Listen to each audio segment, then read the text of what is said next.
Hello மக்களே, நீங்க பார்த்துட்டு இருக்கிறது கிரீன் யூடியூப் சேனல். உள்ளதே உள்ளபடி சொல்ல வந்தேன். நான் உங்க சுஜிதா. இன்னைக்கு வந்து ஒரு ஹெக்டிக் டாபிக்னு சொல்லலாம். ஏன்னா இப்ப இருக்கிற சிச்சுவேஷன் அப்படி இருக்கு. as a மேக்கப் ஆர்டிஸ்டா இதை வந்து நான் சொல்லி ஆகணும். ஏன்னா இது வந்து 2 years பேக் நான் சொல்லியிருந்தேன். கிளாஸஸ்லாம் வந்து எடுக்காதீங்க, கிளாஸ்லாம் எடுத்தா என்ன ஆகும் அப்படின்னு சொல்லிட்டு நான் ஆல்ரெடி சொல்லியிருப்பேன். 2 years பேக்கே வீடியோஸ் போட்டேன். ஓகேவா? அப்பெல்லாம் வந்து நிறைய பேர் சொன்னாங்க, கிளாஸ் எடுத்து அவங்க earn பண்றாங்க, உனக்கு என்னம்மா, நீ ஏமா பொறாமையில பேசுறியா, எதுக்குமா அடுத்தவங்களை போட்டு காலை இழுத்து விட்டு நீ முன்னேறி வரணும்னு நினைக்கிற அப்படின்ட்டு. அந்த வீடியோவால எனக்கு நயா பைசா கிடைக்கல. சரியா? அது மாதிரி வீடியோஸ் போடுறதுனால நம்ம வந்து மேல வரப்போறது கிடையாது, அதனால சப்ஸ்கிரைபர்ஸ் எல்லாம் ஏறப்போறது கிடையாது. அது ஒரு நெகட்டிவ் பாயிண்ட் தான். அதை மீறியும் நாம வந்து யூடியூப் சேனல்ல போடுறோம், நெகட்டிவான விஷயம் போடுறோம் அப்படின்னா நம்மளுக்கு பேட் ஒரு எக்ஸ்பீரியன்ஸா தான் இருக்கும். நிறைய பேர் நம்மளை திட்டுவாங்க, அது மாதிரி நிறைய இருக்கும். ஒரு 30% தான் இதுக்கு சப்போர்ட் பண்ணுவாங்க. அப்படி இருக்கும்போது நான் வேணும்னு திட்டுவாங்கன்றதுக்காக வீடியோ போட போறேன். அதை ஃபர்ஸ்ட் புரிஞ்சுக்கோங்க. புரிஞ்சுட்டு இந்த வீடியோ வந்து ஃபுல்லா பாருங்க. சரியா?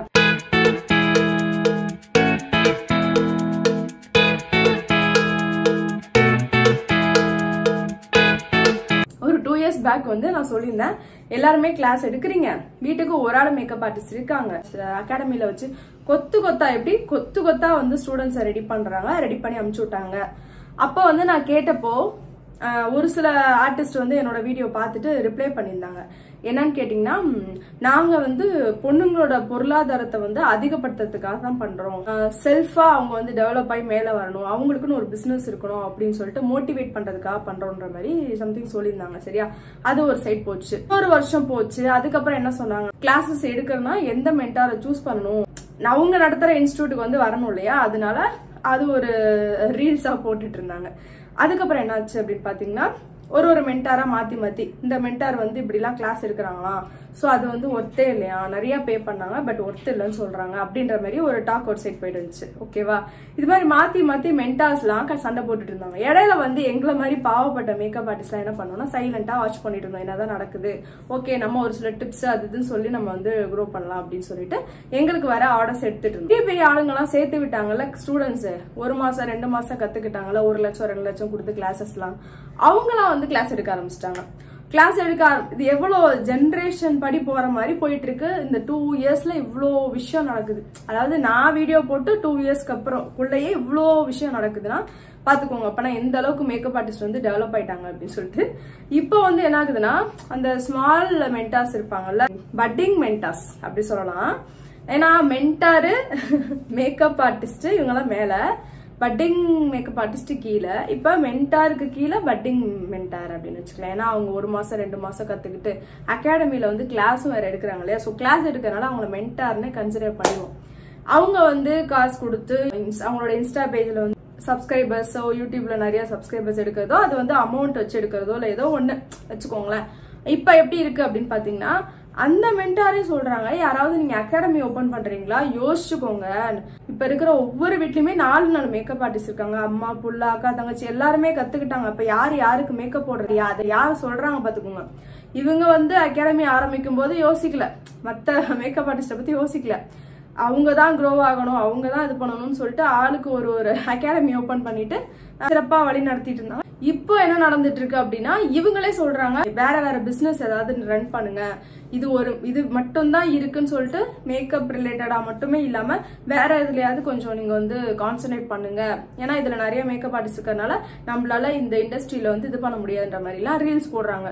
அப்பா இததான்ப்பா நான் 2 வருஷத்துக்கு முன்னாடி சொன்னேன், திரும்ப அதே விஷயத்த புதுசா சொல்ற மாதிரி சொல்றீங்க, புரியல எனக்கு. இப்போ நான் என்ன சொல்றேன்னா, நிறைய ஆர்டிஸ்ட் அதுவும் வந்து கிளாஸஸ்லாம் அட்டன் பண்ணிட்டு அதுக்கப்புறம் வந்தவங்க நிறைய பேர் எனக்கு வந்து டிஎம் பண்ணிருக்காங்க, நிறைய பேர் வந்து கால் பேசிருக்காங்க. சும்மா சொல்லல, நிறைய என்கிட்ட பேசினா உங்களுக்கு தெரியும், அத்தனை ஸ்டூடெண்ட்ஸ் எனக்கு கால் பண்ணாங்க, புலம்புறாங்க. நான் வந்து 50,000 கொடுத்தேன், எங்க வீட்டுல வந்து 50,000 பெரிய விஷயம்க்கா, நான் வந்து கிளாஸ்க்கு போனேன் பட் வந்து அவ்வளோ டீட்டெயிலாக எனக்கு சொல்லி தரல, ப்ராடக்ட் நாலேஜ் ஓரளவுக்கு தான் சொல்லி கொடுத்தாங்க. பெரிய ஆர்டிஸ்ட்டை பத்தி சொல்றாங்க, மென்டார்லாம் பத்தி சொல்றாங்க. ஸோ எனக்கு இப்போ அடுத்து என்ன பண்றதுன்னு தெரியல, ஆர்டர்ஸ் எடுக்க முடியல, எப்படி ஆர்டர்ஸ் எடுக்கிறது, இதெல்லாம் ரொம்ப பரிதாபமா இருக்குங்க. அதுவும் இல்லாம இந்த மாதிரி கேர்ள்ஸை ரொம்ப ஏமாத்திட்டீங்க. விமென்ஸ் வந்து ஆசைப்படுவாங்க, அதனால அவங்கள்ட்ட அந்த பணம்ன்ற விஷயத்த திணிச்சோம் அப்படின்னா அவங்க வந்து உள்ள வந்துருவாங்கன்னு ஒரு சூப்பர் ஸ்ட்ராட்டஜி ஃபாலோ பண்ணி பெரிய மென்டார்ஸ் எல்லாமே சேர்ந்து இப்போ வந்து எல்லா வீட்லயுமே மேக்கப் ஆர்டிஸ்ட் ரெடி பண்ணியாச்சு. எனக்கு தெரிஞ்சு மென்டாஸ்க்கே வந்து மேக்கப் புக் ஆகுதா அப்படின்னா முன்னாடி இருக்கிறத விட இப்போ 50% கம்மியா இருக்கும் கண்டிப்பா இல்ல. ஏன்னா புதுசா வந்த பட்டிங் மேக்கப் ஆர்டிஸ்ட்ல என்ன பண்ணிருப்பாங்க, கம்மி பிரைஸ்க்கு நான் மேக்கப் பண்ணி தரேன்னு சொல்லியிருப்பாங்க. ஸோ அதனால அப்படியே ஃபில்டர் ஆகி இப்போ வந்து அவங்களுக்கே ஆர்டர்ஸ் எல்லாமே இருக்கு. ரீசன் அதுதான், பண்ண வேண்டியதெல்லாம் பண்ணிட்டு. ரொம்ப தப்பான ஒரு ஸ்ட்ராட்டஜி, தப்பான ஒரு விஷயம். நான் அகாடமி வச்சிருக்கேன், நான் வந்து சம்பாதிக்கணும்னு சொல்லிட்டு நினைப்போட நீங்க கிளாஸ் எடுத்த மாதிரி உங்கள்கிட்ட வந்த ஸ்டூடெண்ட்டுமே என்ன பண்றாங்க, சரி நம்மளும் சம்பாதிப்போம். ஏன்னா அவங்க அந்த அகாடமி போய் பார்த்துருப்பாங்கல்ல. ஸோ கிளாஸ் எடுத்தா இவ்வளோ அமௌண்ட் வருதா, ஒரு ஆளுக்கு 50,000னா இத்தனை பேருக்கு எடுத்தா எவ்வளோ ஆகும் அப்படின்னு சொல்லிட்டு அவங்களே ஒரு கேல்குலேட் பண்ணி நீங்க சார்ஜ் பண்ற 50,000 ஹாஃபா வச்சுப்பாங்க. 25,000 சார்ஜ் பண்றேன், 1 மந்த்துக்கு உங்களுக்கு கிளாஸ் எடுக்கிறேன் அவங்களும் சொல்லுவாங்க. ஸோ மந்த்லி ஆல்ட்ட வந்து 25,000 வந்துச்சுன்னா ஒரு மினிமம் ஒரு 5 வச்சுக்கலாம். 5 ஸ்டூடெண்ட்ஸ் எடுத்தாலே போதுங்க. அப்ப அவங்க அந்த தாட்ல தானே போவாங்க. நீங்க போட்ட விதை ஓகேவா, மரமா வளருது, ரொம்ப பெரிய மரமா வருது, சூப்பர். அதாவது இந்த மேக்கப் இண்டஸ்ட்ரியவே க்ளோஸ் பண்ற லெவலுக்கு கிளாஸஸ் எடுத்தாச்சு, சூப்பரா முடிச்சிட்டீங்க. நீங்க நினைச்சதெல்லாம் வெற்றிகரமா முடிஞ்சது. ஆல் தி பெஸ்ட், வாழ்த்துக்கள். ஓகே டாடா. இதுக்கு மேல பேசுறதுக்கு ஒண்ணுமே இல்லை, அவ்வளவுதான். ஓகே ஃப்ரெண்ட்ஸ், இந்த வீடியோ பிடிச்சிருந்துச்சு அப்படின்னா மறக்காம லைக் பண்ணுங்க, ஷேர் பண்ணுங்க அண்ட் சப்ஸ்கிரைப் பண்ணுங்க. அடுத்த ஒரு சூப்பரான வீடியோல பார்க்கலாம். அதுவரை நான் உங்கள் சுஜிதா.